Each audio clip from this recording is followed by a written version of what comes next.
Hi, ನಾನಿವತ್ತು ಪೊಂಗಲ್ ಮಾಡ್ತಾಯಿದ್ದೀನಿ. ಪೊಂಗಲಿಗೆ ಬಂದು ನಾನು ಅರ್ಧ ಕಪ್ ಹೆಸರುಬೇಳೆಗೆ ಅರ್ಧ ಕಪ್ ಅಕ್ಕಿನ ತೊಗೊಂಡಿದ್ದೀನಿ, ಈಕ್ವಲ್ ಕ್ವಾಂಟಿಟಿ.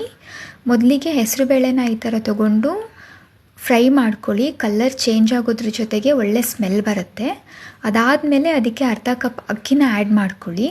ಆ್ಯಡ್ ಮಾಡಿಕೊಂಡು ಎರಡನ್ನೂ ನೀಟಾಗಿ ವಾಶ್ ಮಾಡಿಕೊಂಡು 3 ಕಪ್ಸ್ ವಾಟರ್ ಆ್ಯಡ್ ಮಾಡ್ಕೊಂಡಿದ್ದೀನಿ ನಾನು. 3 ಕಪ್ಸ್ ವಾಟರ್ ಆ್ಯಡ್ ಮಾಡಿ ಆದಮೇಲೆ ಮೀಡಿಯಮ್ ಫ್ಲೇಮಲ್ಲಿ 3 to 4 ವಿಸಿಲ್ಸ್ ಓಡಿಸ್ಕೊಂಡು ಪಕ್ಕಕ್ಕೆ ಇಟ್ಕೊಳ್ಳಿ.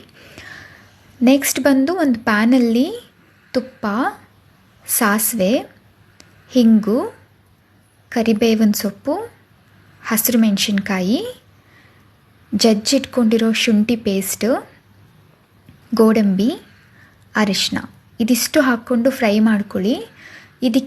ಇದನ್ನು ತಗೊಂಡು ಬೇಳೆ ಮತ್ತು ಅಕ್ಕಿನ ಬೇಯಿಸ್ಕೊಂಡಿದ್ದೀವಲ್ಲ ಅದಕ್ಕೆ ಆ್ಯಡ್ ಮಾಡ್ಕೊಳ್ಳಿ. ಆ್ಯಡ್ ಮಾಡಿ ಆದಮೇಲೆ ನಾನೇನು ಮಾಡಿದ್ದೀನಿ, ಜೀರಿಗೆ ಮತ್ತು ಮೆಣಸನ್ನ ಅರ್ಧಂಬರ್ಧ ಕೈಯಲ್ಲಿ ಕುಟ್ಟಿ ಪುಡಿ ಮಾಡ್ಕೊಂಡಿದ್ದೀನಿ.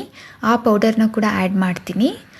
ನೆಕ್ಸ್ಟ್ ಬಂದು ಕ್ಲೀನ್ ಮಾಡಿ ಕಟ್ ಮಾಡಿ ಇಟ್ಕೊಂಡಿರೋ ಕೊತ್ತಂಬರಿ ಸೊಪ್ಪು, ರುಚಿಗೆ ತಕ್ಕಷ್ಟು ಉಪ್ಪು ಹಾಕ್ಕೊಂಡು ನೀರು ಬೇಕಾಗಿರುವಷ್ಟು ನೀವು ಆ್ಯಡ್ ಮಾಡ್ಕೊಳ್ಳಿ. ತುಂಬ ಚೆನ್ನಾಗಿರುತ್ತೆ. ನೀವು ಕೂಡ ಟ್ರೈ ಮಾಡಿ ನನಗೆ ಹೇಗಿದೆ ಅಂತ ಕಮೆಂಟ್ ಮಾಡಿ. Thank you.